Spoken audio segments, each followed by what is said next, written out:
ठीक है। Thank you. Lockdown खत्म ना होता तो कितना अच्छा होता। अब मैं आपके बिना कैसे रहूंगी? मैं भी तो अपनी बीवी को छोड़ के नहीं जाना चाहता, लेकिन क्या करूं, काम में जाना पड़ेगा ना। आई शपथ जल्दी आ जाऊंगा, ठीक है? शेखर। दादा। हाँ दादा। अरे वो तेरे दोस्त ने पैसा लिया था, उसका क्या हुआ? दादा वो लॉकडाउन की वजह से अभी तक लौटा नहीं पाया। मैं जल्दी से जल्दी उससे लेके दे देता हूँ। देख धंधा मंदा चल रहा है, ठीक है? उसको बोल जल्दी से जल्दी पैसा वापस चाहिए, मैं वापस आने तक। ठीक है दादा। और अपने वहिनी का ख्याल रखना। बाय। चलो बाय। वही मुझे एक थोड़ा जरूरी काम है, मैं शाम तक आ जाऊंगा।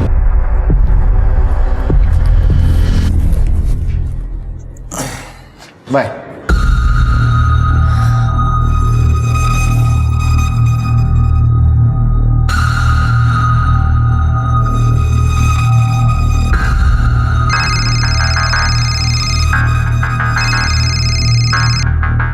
आशीष गया, अब तुम्हें कोई खतरा नहीं है। मैं अभी आता हूँ।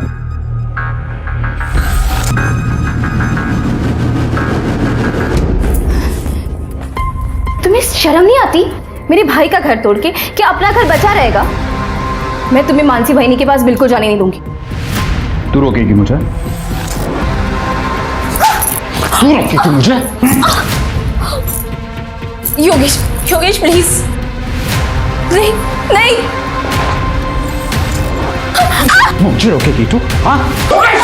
क्या कर रहा है तू? खमाटा मेरी बहू पर हाथ उठाए तो फिर इसे कहो कि काम से काम रखे, वरना खाएगी। और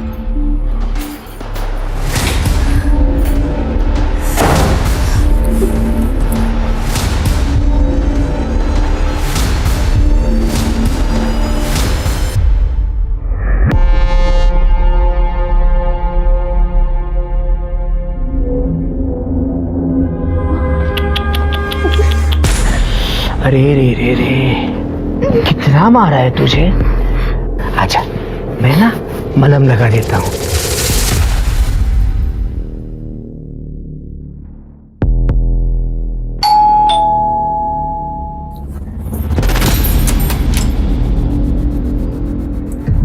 अरे चोरी की तरह नहीं, शेरों की तरह।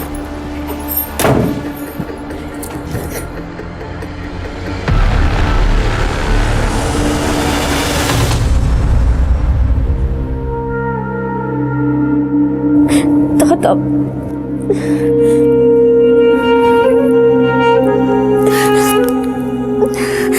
शेखर,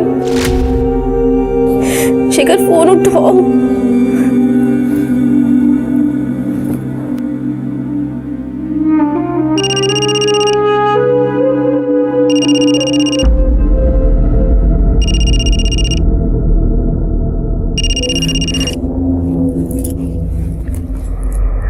हेलो हेलो नम्रता, क्या क्या क्या हुआ? तुम रो क्यों रही हो? कुछ नहीं हुआ, मैं ठीक हूँ। मुझे कुछ ठीक नहीं लग रहा है, सच सच बताओ क्या हुआ है? सुधीर, योगेश फिर से मानसी वहिनी के पास चला गया। मेरी जिंदगी बर्बाद हो गई है। मुझे कुछ समझ में नहीं आ रहा, मैं क्या करूँ? तुम परेशान मत हो, मैं आ रहा हूँ तुमसे मिलने। नहीं नहीं सुधीर, तुम यहाँ मत आना, वरना किसी ने तुम्हें यहाँ पे देख लिया ना, मेरी परेशानियां और भी बढ़ जाएंगी। अरे मुझे कुछ नहीं सुनना, और सुनो मैं तुम्हारे घर के पीछे आ रहा हूँ, तुम बाहर आ जाना मुझसे मिलने, ठीक है?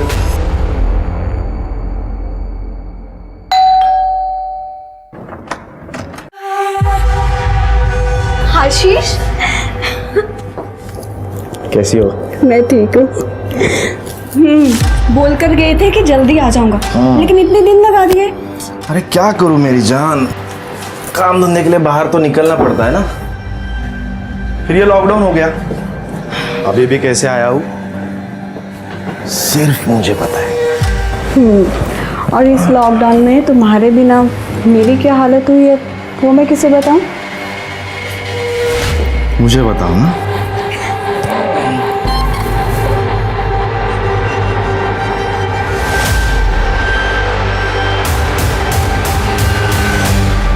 रिश्ता कोई भी हो, भरोसा और सुरक्षा का विश्वास ही उस रिश्ते को विश्वसनीय बनाता है। जहाँ ज्यादातर लोग अपने संबंधों को पूरी सच्चाई और ईमानदारी से निभाते हैं, तो वहीं अपने शातिरपने में माहिर कुछ लोग खुद को सबसे बड़ा हितैषी दिखाते तो हैं, लेकिन मौका मिलते ही भरोसा तोड़ने से नहीं चूकते। अब इस केस को ही ले लीजिए। पति पत्नी के रिश्ते में बंधे आशीष और मानसी ने एक दूसरे को अंधेरे में रखा। एक दूसरे के प्रति उनका भरोसा अवैध संबंधों की हवस की भेंट चढ़ गया। लेकिन क्या उस हवस की चादर को ओढ़कर वे जिंदगी भर छिपे रह पाएंगे?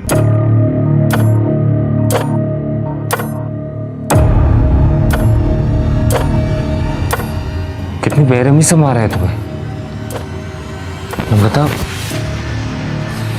तुम्हारी ये आंसू मुझसे सह नहीं जाते। पर मैंने अब सहना सीख लिया है। इन्हीं आंसू के साथ जीना पड़ेगा मुझे। मैं अपने पति को अपनी भाभी के पास जाने से रोक नहीं सकती, और रोका तो उसने मुझे एक पति जो अपनी पत्नी की बिल्कुल इज्जत नहीं करता, और दूसरा मेरा ससुर जो मेरी इज्जत के पीछे पड़ा हुआ है। एक चोट देता है और दूसरा मरहम लगाने पहुंच जाता है। यहाँ वहां छूता है मुझे। तो तुम चुप क्यों हो? हाँ, अपने भाइयों से बात क्यों नहीं करती? मैंने आशीष दादा को बताया था, पर उन्हें मेरी बातों पर भरोसा ही नहीं है। उन्हें तो बस अपनी बीवी पे भरोसा है। और दूसरा शेखर जो मेरा फोन ही नहीं उठाता। सब अपने अपने लाइफ में बिजी है। किसी को परवाह ही नहीं है कि उनकी बहन की जिंदगी में क्या होता है। नम्रता, सुनो, तुम चिंता मत करो। देखो, मैं तुम्हारा सबसे अच्छा दोस्त हूँ। इस सिचुएशन में मुझसे जो कुछ भी होगा मैं करूँगा।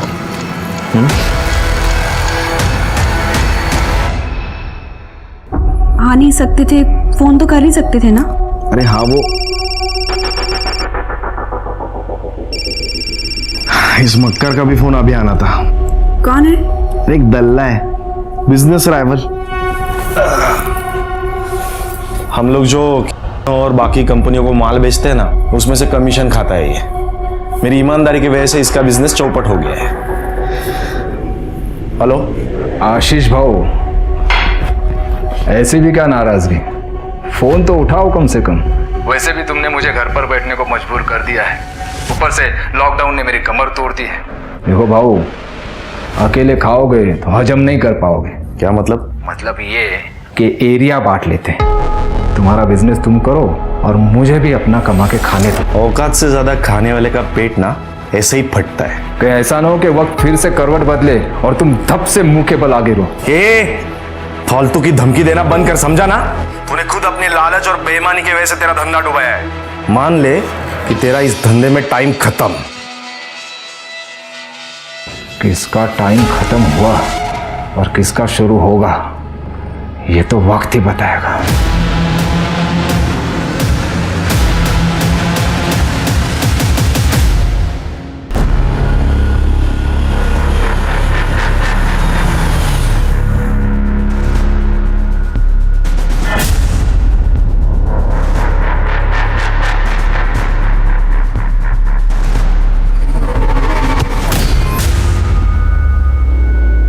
लो, तुम मिठाई खाओ। मिठाई? क्या महेश, तूने खरीदे हुए शेयर्स की हालत क्या देखा ना बाजार में? सब गिर रहे हैं और तू मिठाई खिला रहे। केदार भाऊ, मेरी कुंडली से शनि की 7.5 हमेशा के लिए दूर हो गई है। अब मैं अपना पुराना बिजनेस फिर से शुरू करने जा रहा हूँ। तुम मिठाई खाओ, मिठाई खाओ। ठीक है ठीक है। और रही बात शेयर्स की, तो तुम्हारे खरीदे हुए शेयर्स तो बड़ा उछाल मार रहे हैं। केदार भाऊ, तुम्हारी जिंदगी में कोई उछाल नहीं आ रहा। महेश, मेरी जिंदगी में बहुत जल्द उछाल आने वाला है। तू तो जानता है, मेरा बेटा योगेश नम्रता को, मेरी बहू को आयोडीन मारते रहता है। अब उसकी बेरुखी से तंग आकर वो जल्द ही मेरी बाहों में आने वाली है। ये बात, अब इस बात पर तू मिठाई खा ले। कौन आ गया?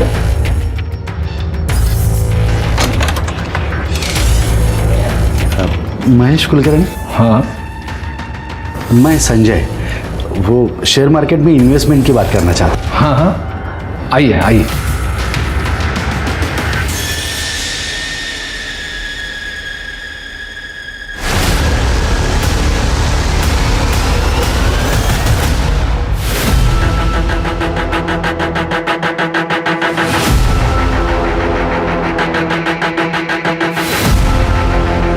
रुको रुको इधर रुको।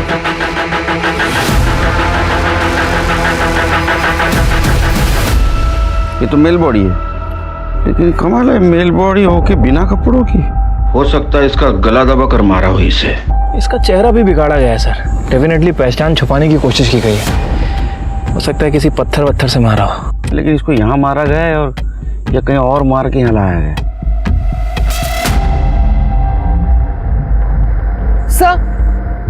सर ये कच्ची सड़क आगे तक जाती है, शायद कोई गाड़ी आके ये लाश फेंक के यहीं से गई होगी।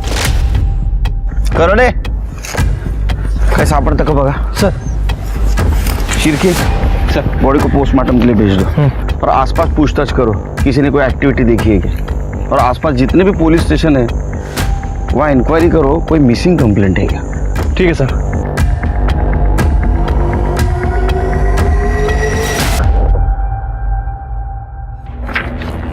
सर, आपका शक सही निकला।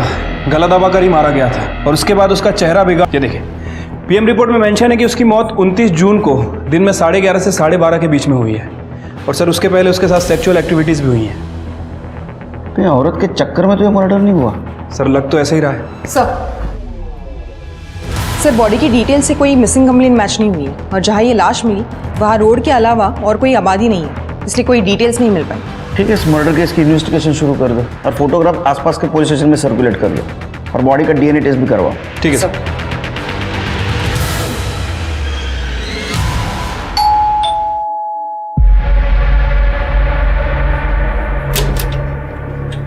मानसी देशपांडे जी,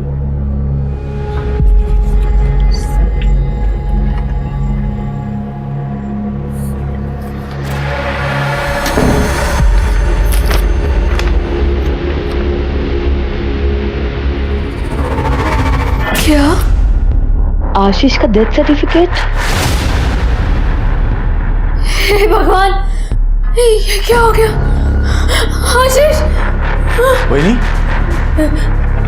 क्या है? हे भगवान,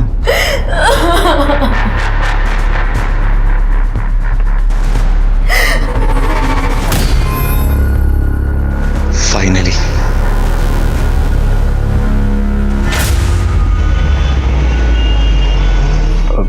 ठीक है, मैं बोल देता हूँ।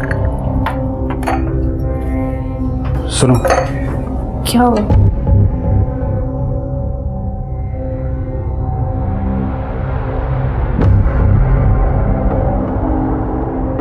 आशीष दादा नहीं रहे अब। कोरोना से उनकी डेथ हो गई है। क्या? ऐसा नहीं हो सकता।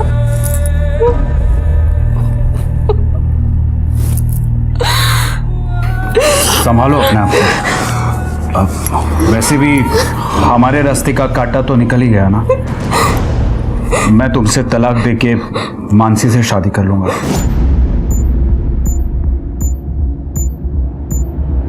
तुम्हें जरा सी भी शर्म नहीं आती ना? ऐसा क्यों कर रहे हो तुम मेरे साथ?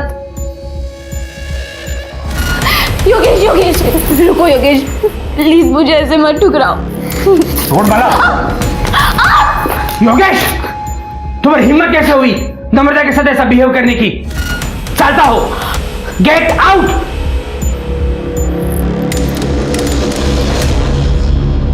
नम्रता उठ जा। अरे उठ उठ उठ। देख, तो चिंता क्यों करती है तू? छोड़ो मुझे, मुझे ये सब अच्छा नहीं लगता। नौटंकी नहीं करना मेरे साथ। तू जानती है ना, एक मैं ही हूं जिसे तुम्हारी जवानी से लगाव है। चिंता मत कर, मैं योगेश को बोल दूंगा, वो तुम्हें तलाक नहीं देगा।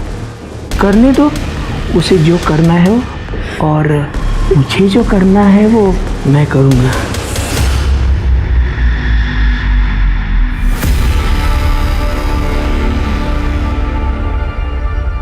ये नंबर क्यों नहीं लग रहा है?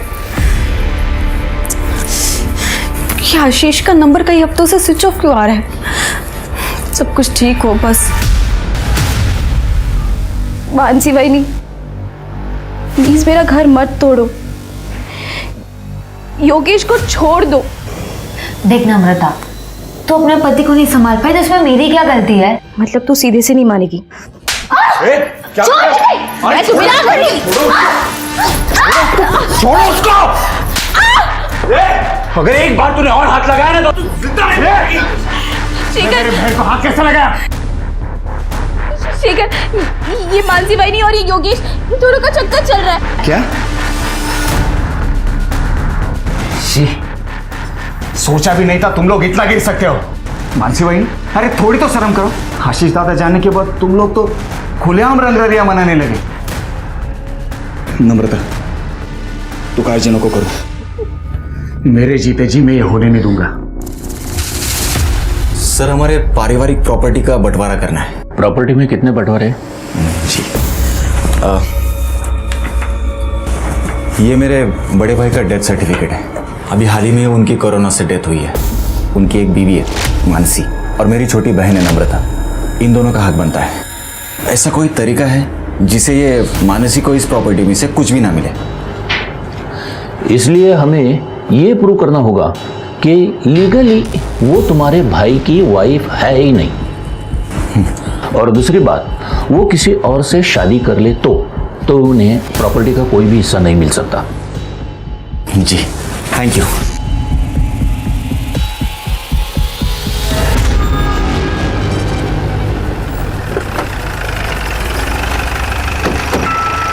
सर, आपने जो डीएनए रिपोर्ट मंगाई थी वो आ गई है। एक मिनट। हेलो, एडवोकेट सलागरे बोल रहा हूँ। केड़कर साहब से बात हो सकती है? हाँ, एक मिनट सर, मेरे साथ ही हैं। सर, आपके लिए। हेलो।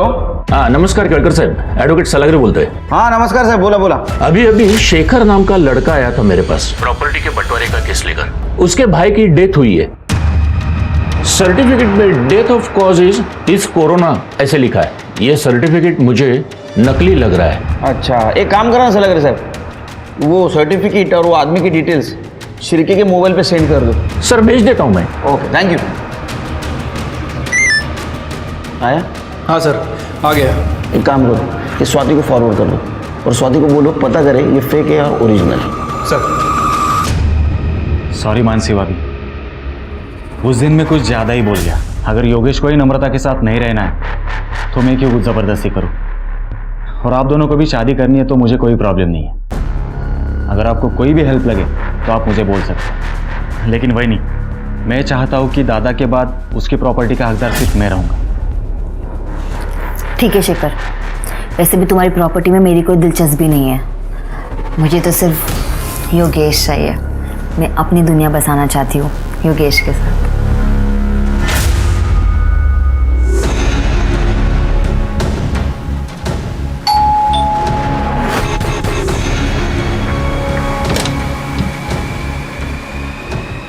आशीष, आइए ना।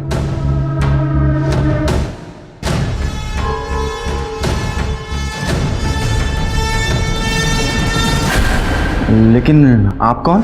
मैं आशीष की वाइफ कविता। क्या क्या? क्या झूठ बोल रही है आप? आशीष दादा की वाइफ तो ये है मानसी। ये आप क्या कह रहे हैं?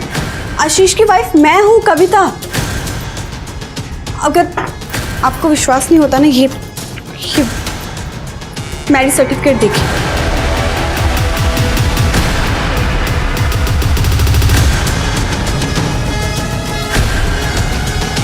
और ये सर्टिफिकेट तो आपकी शादी के भी पहले का है। आप आशीष को बुलाइए, आपको सब कुछ पता चल जाएगा। लेकिन आशीष दादा की तो कुछ ही दिनों पहले कोरोना से मौत हो गई है। क्या?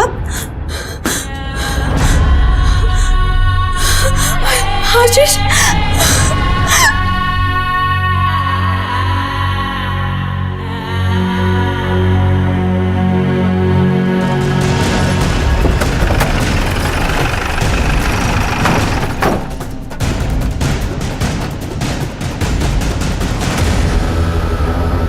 आप में से शेखर कौन है? सर, शेखर मैं हूँ। आपके भाई की कोरोना से मौत हुई, आपको कैसे पता चला? जो सर्टिफिकेट आपने लॉयर को सबमिट किया था, कहाँ से मिला था आपको? सर वो सर्टिफिकेट तो कुरियर से आया था। हाँ सर, कुरियर तो मैंने खुद रिसीव किया था। देखो ये यही था। हाँ सर, सर्टिफिकेट तो यही था। ये फेक है क्या? मैं जानती थी यहाँ कुछ ना कुछ तो गलत हो रहा है। आप मैं आशीष की वाइफ कविता, लेकिन यहाँ आकर पता चला तो ये कि आशीष की बीवी बनी बैठी है। ज्यादा कुछ बुरा ना तेरा मुंह तोड़ दूंगी मैं। काम कर रहा हूँ। अब आशीष से आखिरी बार कब मिली थी? सर वो 22 जून तक तो यही थे, उसी दिन वो गए थे। हाँ सर, उसी दिन वो मेरे पास भी आए थे। एक हफ्ते के बाद 29 जून को वो बिजनेस टूर के लिए निकल गए थे। अब कभी लंबा इंतजार मत करवाना, और अगर जल्दी नहीं आए ना तुम तो मैं वहाँ पर आ जाऊंगी। चिंता मत करो, हफ्ते 10 दिन में वापस आ जाऊंगा। यार कैब बुक करना भूल गया मैं। तुम पहले कैब बुक कर लो। नहीं यार, लेट हो जाएगा। मैं एक काम करता हूँ, बाप्पा चौक में जाके कैब ले लेता हूँ। साहब, आशीष ने मुझे इस घर और शेखर के बारे में बताया था, और बहुत दिन तक जब आशीष का नंबर स्विच ऑफ गया और ना ही कोई कांटेक्ट हो पाया तो मैं उसे ढूंढते ढूंढते यहाँ तक आ गई।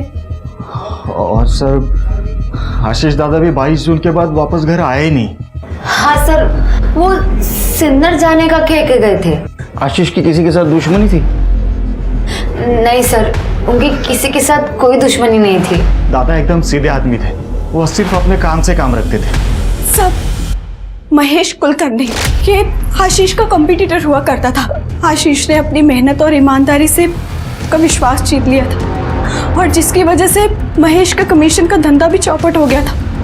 और फिर एक दिन उसने आशीष को फोन पर धमकी भी दी थी। कहीं ऐसा ना हो कि वक्त फिर से करवट बदले और तुम धप से मुंह के बल आगे रहो। फालतू की धमकी देना बंद कर, समझा ना?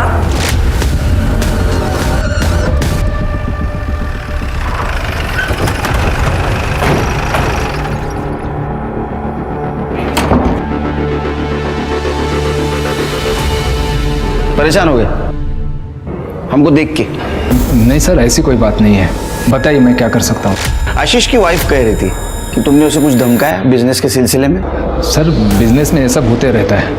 आशीष ने मेरा धंधा चौपट कर दिया था तो गुस्सा तो आएगा ही, फिर भी मैंने समझौते के लिए उसे फ़ोन किया था सर। हाँ उस वक्त थोड़ी बहसबाजी हुई थी बस, बाकी मैं कुछ नहीं जानता सर। नहीं, कुछ जानते हो तो अभी बता दो, क्योंकि हम अगर जानने की कोशिश करेंगे तो बताने के लायक नहीं रहोगे। मैं सच कह रहा हूँ सर, मैं कुछ नहीं जानता।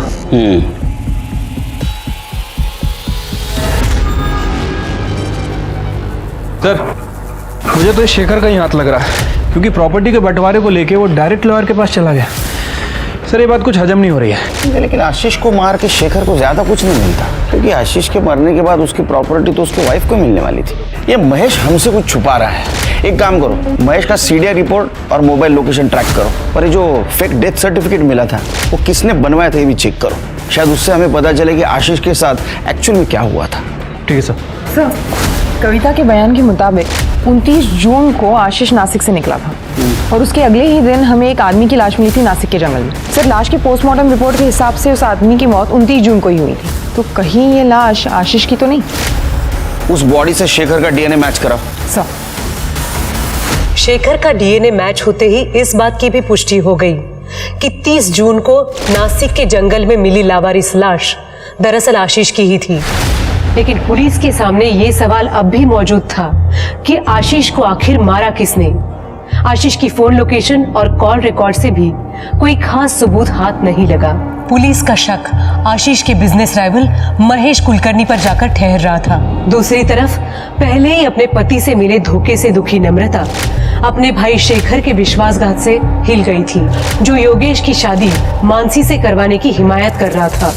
मानसी तो पहले से ऐसी थी, मगर अब तो शेखर भी। मानसी और योगेश को जो करना है वो करेंगे नम्रता, लेकिन अब जब शेखर भी इस गंदे खेल में शामिल हो गया है, मुझे लगता है तुम्हें यहाँ से कहीं दूर चले जाना चाहिए, नहीं तो तुम्हारी जान को खतरा हो सकता है। पर मैं जाऊंगी कहाँ? मैं तुम्हें कहीं एक सुरक्षित जगह पे लेके जा सकता हूँ, अगर तुम्हें मुझ पे भरोसा है तो। कैसी बात कर रहे हो सुधीर? एक तुम ही तो जिस पर मेरा भरोसा बचा है। ठीक है, कल मैं आता हूँ तुम्हें लेने, तैयार रहना। संजय जी, मैंने आपके लिए कुछ अच्छी कंपनी के शेयर सिलेक्ट किए हैं। अगर इन्वेस्ट करना हो तो पैसे लेके आ जाइए। महेश जी, एक्चुअली क्या है, वो जो शेयर्स के लिए पैसा रखा था ना, वो कहीं और खर्च हो गया। अब इंतज़ाम करने को कम से कम 1 हफ्ता लग जाएगा। कोई बात नहीं, जब इंतज़ाम हो जाए तो बता दीजिएगा। जी।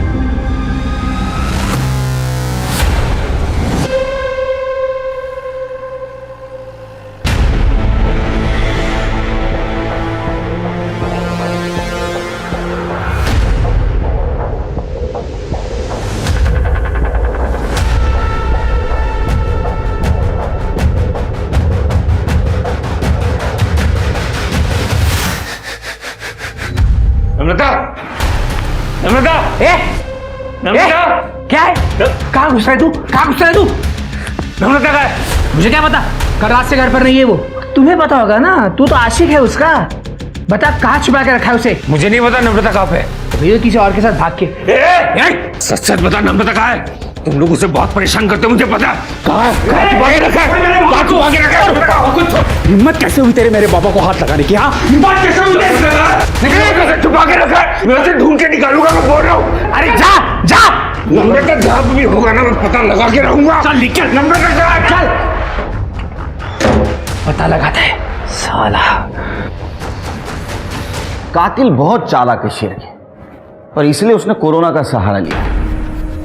लेकिन सबसे बड़ा सवाल यह है कि आशीष को कहाँ मारा गया, क्योंकि कविता के बयान और आशीष के कॉल डिटेल्स के मुताबिक वो घर से 11 बजे निकला था और उसकी मौत 11:30 से 12:30 के बीच में। तो इसका मतलब उसको रास्ते में ही मारा गया है। सर, कविता ने हमें बताया था कि आशीष ने घर से कैब बुक नहीं की थी। वो पैदल बापा चौक तक गया, जो वहाँ से 200 मीटर की दूरी पर। सर, हो सकता है इसी बीच आशीष को किडनैप करके मार दिया गया हो, या फिर कातिल उसी कैब में हो। सर, लेकिन अगर कातिल ने आशीष को सिन्नर में मारा तो उसकी लाश को नासिक के जंगलों में क्यों फेंक दी? जाहिर सी बात है स्वाति, कातिल नहीं चाहता था कि वो लाश आसानी से किसी को मिले, इसलिए उसने जंगल में उस बॉडी को डंप किया। अरे कहाँ जा रहे हैं? चल से बात कर। अरे करणे येऊ दे त्यांना, लोकांच्या तक्रारी ऐकण्यासाठी जात ना आपण इकडे। सर ये नम्रता गायब हो गई है सर। क्या सर, उसका पति योगेश और आशीष की बीवी मानसी, इन दोनों के बीच में अफेयर चल रहा है सर। सर मुझे पक्का यकीन है इन दोनों ने गायब किया सर। आप उन दोनों को छोड़ना नहीं सर, प्लीज। गायब कौन कर सकता है लेकिन नम्रता को? सर शेखर उसका भाई सर। सर वो भी ये कर सकता है सर। सर ये योगेश और मानसी की शादी को रोकने के बजाय वो उसे सपोर्ट कर रहा है प्रॉपर्टी के चक्कर में सर। और नम्रता ने उसे वार्निंग दिया कि अगर उसने ऐसे किया तो प्रॉपर्टी में अपना हिस्सा वो नहीं छोड़ेगी। इन सब से पूछताछ करनी होगी। अरे सर, हमें नहीं पता वो कहाँ चली गई है। हाँ सर, एकदम कैरेक्टरलेस औरत थी। कितनों के साथ उसके चक्कर थे सर, और उसमें से ये एक सुधीर भी है। पूछिए उसको। और सर, एक बार तो उस कमीनी के लिए इसने मुझे मारा भी था, पूछो। को जानवर को तार मारा तूने? हाँ? अब मार क्या होती है ना, मैं तुझे बताता हूँ। तुझे क्यों इतनी तकलीफ हो रही है? हाँ? तेरा अफेयर चल रहा है क्या उस कमीनी के साथ? तेरे जैसा नहीं समझा, और ना ही वो मानसी की तरह है कि पति होने के बावजूद यहाँ मुंह मारे। तो तुम लोग कर रहे हो। अगर नम्रता को कुछ भी हुआ ना तो मैं तुम लोगों को छोड़ूंगा नहीं। एक तरफा ही सही, लेकिन मैं उससे बहुत प्यार करता हूँ। छोड़ मुझे, छोड़ूंगा नहीं। अरे सर ये झूठ बोल रहे हैं, उसका कोई चक्कर किसी के साथ नहीं चल रहा था। हाँ मैं मानता हूँ कि मेरा एक तरफा प्यार था उसके लिए, हम दोनों बहुत अच्छे दोस्त थे सर, इसलिए उसने मुझे सब कुछ बताया कि कैसे वो उसे मारता था और इसका ये बाप उसे मलहम लगाने चक्कर में उसको मोलेस्ट करता था सर। उसे लगा कि वो इस घर में सुरक्षित नहीं है, उसको मेरी मदद की जरूरत थी। उससे पहले कि मैं उसे कोई सेफ जगह पे लेके जाऊं, इन लोगों ने उसे गायब कर दिया सर। अरे झूठ बोल रहा है सर, खोटा बोलते हैं। ये खुद उसको भगाने के चक्कर में था और अब हम पर आरोप कर रहा है अभी। हाँ सर मैं झूठ नहीं बोल रहा हूँ सर, मेरी बात मानिए सर। आप मुझ पर कैसे इल्जाम लगा सकते हैं सर? आशीष को ढूंढने के लिए आई हूं मैं यहाँ। और तू, तेरा भाई मरा नहीं और तू वकील के पास चला गया, अजीब नहीं लगता तुझे? सबसे ज्यादा शक ना तुम दोनों के ऊपर है। एक सीधा सीधा उगल दे वरना डंडा मार के उगलवाऊंगा। सर मैंने कुछ नहीं किया, मुझे सच में कुछ पता नहीं। सर हमें जितना पता था आपको बता तो दिया, वो सर्टिफिकेट भी कोरियर से आया था।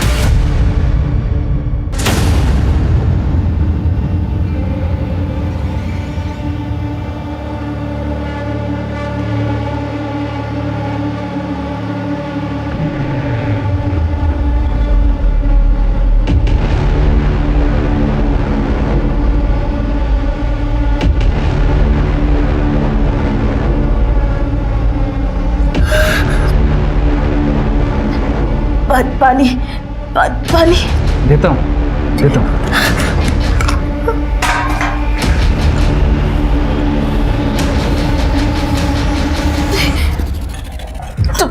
तुम मेरे साथ ये सब क्यों कर रहे?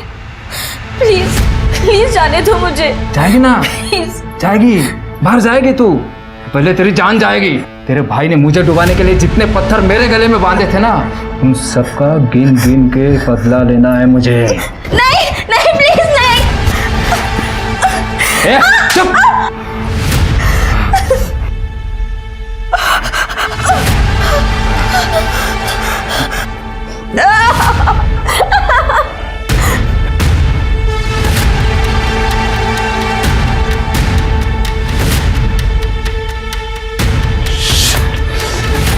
अबे आता है, मैं रुक।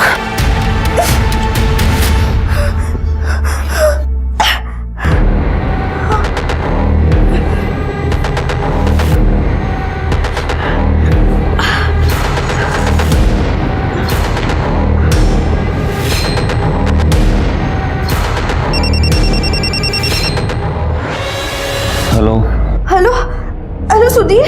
नम्रता, तुम कहाँ पे हो? तुम ठीक तो हो ना? नहीं सुधीर, मुझे इन लोगों ने ना महेश कुलकर्णी के घर पे बांध कर रखा है। ये घोल चौक है ना? हाँ हाँ बस वही। सुनो, तुम फिक्र मत करो, ठीक है? मैं तुरंत आता हूँ वहाँ पे, तुम फिक्र मत करो। हाँ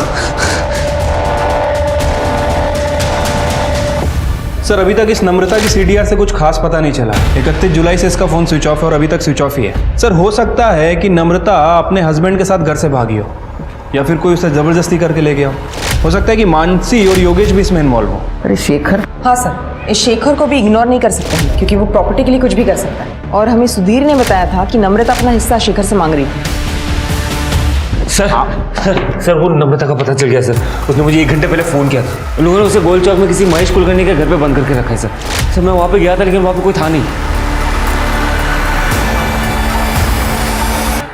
इस केस में महेश कुलकर्णी का नाम बार बार आ रहा है। कहीं आशीष और उसके बहन से बदला लेने का मामला तो नहीं? एक काम करो, सुधीर को जिस नंबर से कॉल आया था उसकी डिटेल्स निकालो। इस महेश कुलकर्णी को जल्द से जल्द पकड़ना होगा। चलो।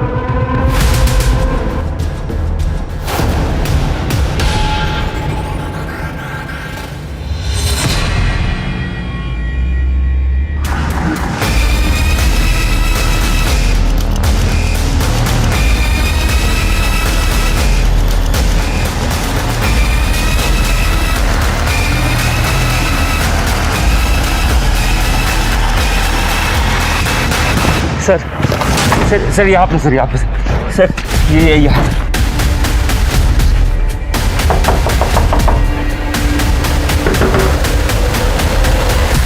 मैं जब आया था तब बंद था सर।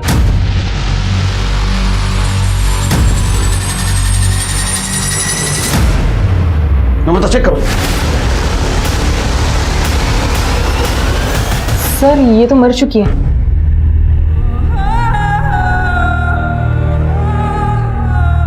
और सर ये देखिए, गले पे रस्सी के निशान है। शायद रस्सी से गला घोट के मारा गया इसे।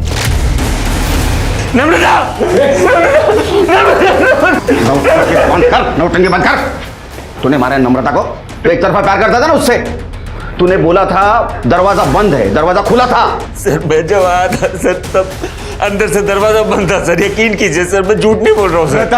सिर्फ नम्रता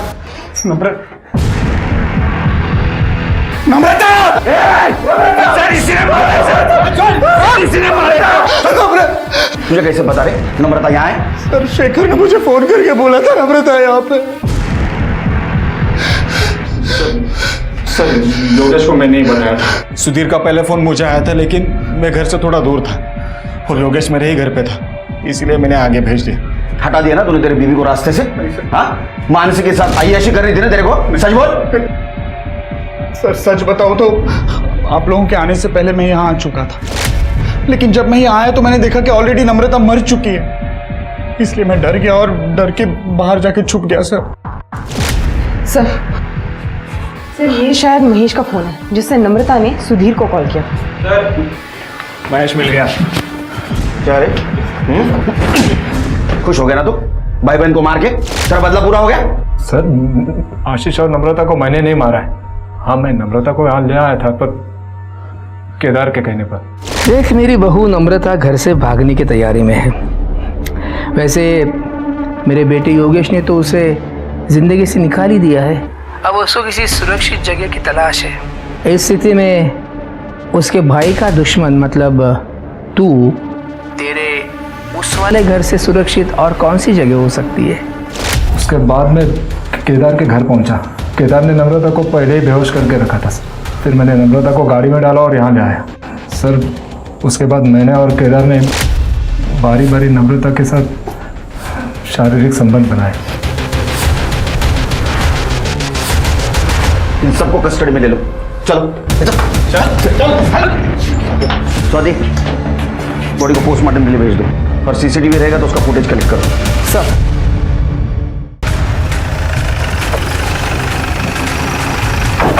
अरे साहब, वो महेश झूठ बोल रहा है। एक नंबर का की इंसान है वो। हमेशा औरतों के पीछे पड़ा रहता है। हमारे घर में आता जाता रहता था। और आपको बताया था मैंने, नम्रता हमारी बहू, उसका चाल चलन ठीक नहीं था। इतनी सफाई देने की जरूरत नहीं, सबका कैरेक्टर सर्टिफिकेट है मेरे पास। कोई सबूत है आपके पास? आएगा। जिस दिन मेरे हाथ सबूत आएगा, मेरा हाथ चलेगा, फिर तेरे हाथ कुछ नहीं रहेगा। ये केदार का सीमेंट सैंपल कलेक्ट करो और क्राइम सीन पे जो कॉन्डम मिले उससे मैच करवाओ। सर, नम्रता की पीएम रिपोर्ट। सर, नम्रता की मौत गला घोटने की वजह से हुई है। इसके गले पे रस्सी और कुछ ट्रेसेस भी मिले हुए हैं। इसके अलावा बॉडी पे कहीं कोई स्ट्रगल के निशान नहीं है और मौत 11 से 12 के बीच में हुई है। CCTV footage? नहीं सर, वहाँ कोई सीसीटीवी कैमरा नहीं है। ये बात समझ में नहीं आ रही शिरके। ये नम्रता ने सुधीर को कॉल किया, सुधीर ने शेखर को कॉल किया, शेखर वहां तुरंत नहीं पहुंच पाया इसलिए उसने योगेश को कॉल किया। सब लोग वहां थे, तो कातिल कौन है?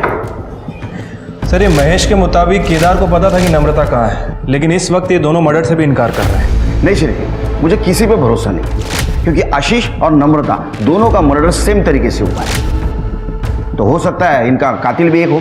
सर, हमें शेखर ने बताया था जब उसने योगेश को कॉल किया था तब वो आशीष के घर पे ही था। हो सकता है मानसी या कविता ने उनकी बात सुन ली हो। और वैसे कविता पर शक करने के लिए बहुत सारे रीजंस हैं।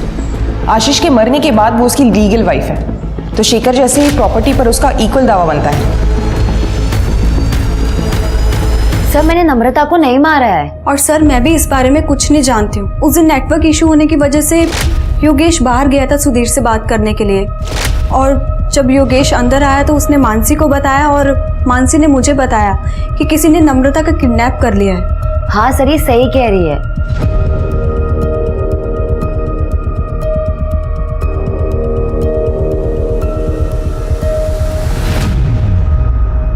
सर, आपको क्या लगता है, ये दोनों लड़कियां सच बोल रही हैं या सच को छुपा रही है? ये नम्रता को जिसने भी मारा है बहुत होशियार है। उसे ढूंढने के लिए मैं बहुत मेहनत करनी पड़ेगी। शिरके, ये आशीष का डुप्लीकेट डेथ सर्टिफिकेट जिसने भी बनवाया है उसका कुछ पता चला? फिलहाल तो नहीं सर। ठीक है। शिरके, तुमने एक चीज पॉइंट आउट की, खिड़की के बाहर 2 रस्सी के टुकड़े लटक रहे थे और बीच का हिस्सा गायब था। ये नम्रता को भी रस्सी से घोट के मारा गया है ना? हाँ सर। क्या ऐसा तो नहीं कि ये रस्सी उसके लिए यूज की गई हो? पॉसिबिलिटी तो है सर। एक काम करो, फॉरेंसिक टीम को बुला। हम लोग कातिल के बहुत नजदीक पहुंच गए हैं, जल्दी। ठीक है सर। सर, एक मिनट। हेलो, ठीक है सर। क्राइम सीन पे जो कॉन्डम्स मिले थे और उसके अंदर जो सीमेन था वो केदार के सीमेन से मैच कर रहा है। बोला था ना तेरे को, जिस दिन हाथ सबूत लगेगा मेरा हाथ उठेगा। सच बोल। मुझे मत मारिए, मैं सब बताता हूँ। मैं मानता हूँ कि मेरी बुरी नज़र थी मेरी बहू पर। महेश जो कुछ भी बोला बिल्कुल सच बोला। ये नम्रता को किडनैप करने का प्लान मेरा ही था, लेकिन मैं सच बोल रहा हूँ, मैंने उसे नहीं मारा सर। तूने अभी आधा सच बोला है। तूने एक औरत को मॉलेस्ट किया है, एक औरत तुझे मारेगी। स्वाति, इसको इतना मारो ये सच बोले। सर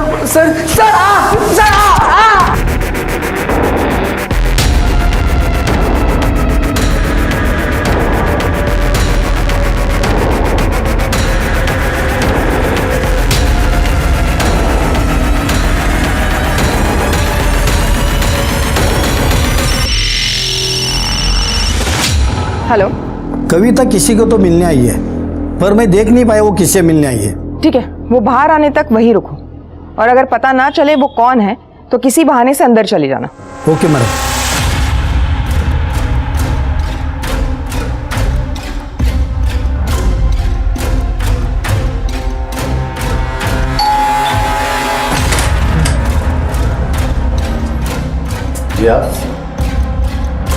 इलेक्ट्रिसिटी डिपार्टमेंटमधून आलो आहे, तुमच्या मीटरचं रीडिंग घ्यायचं आहे।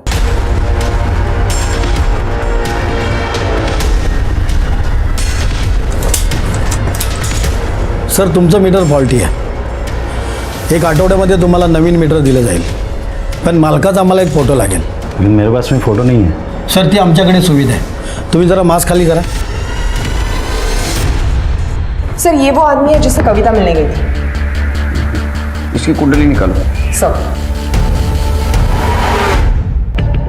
अब मेरे रास्ते में सिर्फ एक ही रोड़ा बचा है, और वो भी अपनी जगह पे पहुंच गया तो फिर सब कुछ अपना, ना कोई रोक टोक, सिर्फ मौज ही मौज। ठीक है सर, कविता जिस आदमी से मिलने गई थी उसकी डिटेल्स निकालिए। वो कविता का ही मामा है, संजय, इसी शहर में रहता है। सर आशीष का जिसने फेक डेथ सर्टिफिकेट बनाया था उसका पता चल गया है, ये उसका फोटो है। करडे ने जो फोटो भेजे तो दिखा। सब। ये दोनों फोटो तो एक ही आदमी के हैं।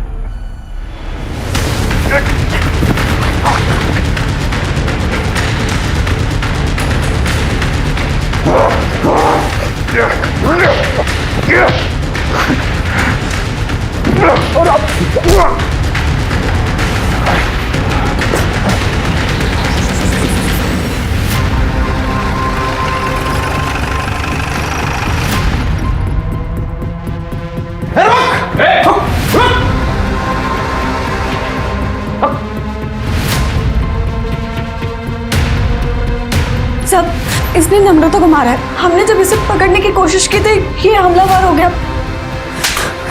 बंद कर अपनी नौटंकी, समझी? ये दोनों फोटो तो एक ही आदमी के हैं। ये देखो, लेकिन इसने आशीष और नम्रता को मारा क्यों होगा? सर 100% प्रॉपर्टी का मामला हो सकता है। प्रॉपर्टी का मामला? अगर प्रॉपर्टी का मामला हो सकता है तो इसका अगला शिकार शेखर हो सकता है। हमें शेखर को बचाना होगा। 1 सेकंड से शेखर बच गया और 1 सेकंड से तू भी बच गया। तुम दोनों के खिलाफ सारे सबूत है हमारे पास। तुम सच बोलो नहीं तो हमारा डंडा बोलेगा। बताती हूँ सर, मैं आशीष से बहुत प्यार करती थी। मुझे बिल्कुल भी अंदाज़ा नहीं था कि वो मुझे इतना बड़ा धोखा देगा। वो अक्सर बिजनेस का नाम लेकर सिनर आया करता था, और जब उसने ज़्यादा से ज़्यादा वक्त यहाँ बिताना शुरू कर दिया तो मुझे उस पर शक होने लगा। फिर मैंने ये बात संजय मामा को बताई। इन्होंने आशीष के इस घर पर नज़र रखनी शुरू कर दी। तब हमें पता चला कि आशीष और मानसी शादी कर इस घर में एक साथ में रह रहे हैं। तब मुझसे ये बात बर्दाश्त नहीं हुई सर। मामा, मैं आशीष को कभी माफ़ नहीं कर सकती, उसे मारना ही होगा।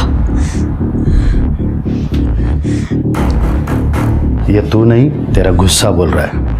नहीं मामा, ये मेरा आखिरी फैसला है। सही मौका आने दो।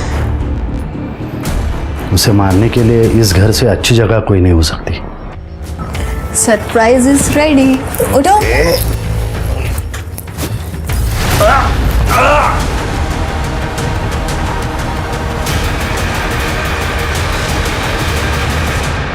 आशीष की लाश नासिक के जंगल में मैंने फेंक दी, क्योंकि अगर पुलिस इन्वेस्टिगेशन शुरू हो गया तो कविता पे कोई शक न करे और छिपी रहे। साहब अभी कोरोना से इतने लोग मर रहे तो हमें लगा कि ये आशीष की मौत भी छिप जाएगी और कविता आशीष की प्रॉपर्टी पे ऐश करेगी। लेकिन साहब जब हम यहाँ आए तो हमें पता चला कि ये आशीष की तो बहुत सारी प्रॉपर्टी है। फिर हमने सोचा साहब ये प्रॉपर्टी के जितने भी दावेदार हैं उनको सबको एक एक करके रास्ते से हटा देंगे। ये नम्रता के बारे में कैसे पता चला? वो मैं इनके घर पे नज़र रख रहा था ना साहब, तो वो शेखर ने योगेश को फ़ोन करके नम्रता के किडनैप होने की बात बोली तो वो बात मैंने सुन ली, क्योंकि मैं वहीं पे छुप के खड़ा था। गोल चौके के पास। और क्या नाम बताया? महेश कुलकर्णी। पक्का नम्रता वहां मिलेगी?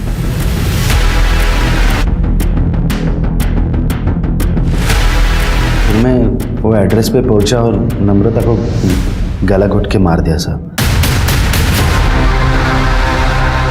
मैंने सुधीर को आते हुए देखा। सुधीर ने बहुत कोशिश की दरवाज़ा खोलने की, लेकिन मैंने उसे खोलने नहीं दिया। फिर सुधीर वहाँ से चला गया, फिर मैं भी वहाँ से चला गया साहब। नम्रता के बाद सिर्फ अभी शेखर बचा था, उसे मारने ही वाले थे साहब, पकड़े गए। तुम्हें पता है लालच और बेवकूफ़ी में तुमने कितनी लोगों की जिंदगियां बर्बाद कर दी। आप दोनों को तो मौत से भी बदतर शिक्षा होनी चाहिए। रिश्ता कोई भी हो, उसमें प्यार और अपनेपन की नमी बनाए रखकर ही लंबे समय तक साथ चला जा सकता है। और इतना जरूर ध्यान दें कि भरोसा कतई टूट ना पाए, वरना परिणाम के तौर पर कोई न कोई दुर्घटना जरूर होकर रहेगी। अब मैं सोनाली कुलकर्णी आपसे विदा लेती हूँ। फिर मिलेंगे एक नए केस के साथ क्राइम पेट्रोल सतर्क जस्टिस रीलोडेड में। तब तक अपना और अपने परिवार का ख्याल रखिए। आप जानते हैं हम सब एक मुश्किल दौर से गुजर रहे हैं। कृपया मास्क पहने, सैनिटाइजर का इस्तेमाल करें और उचित दूरी बनाए रखें। देखते रहिए क्राइम पेट्रोल सतर्क। जय हिंद।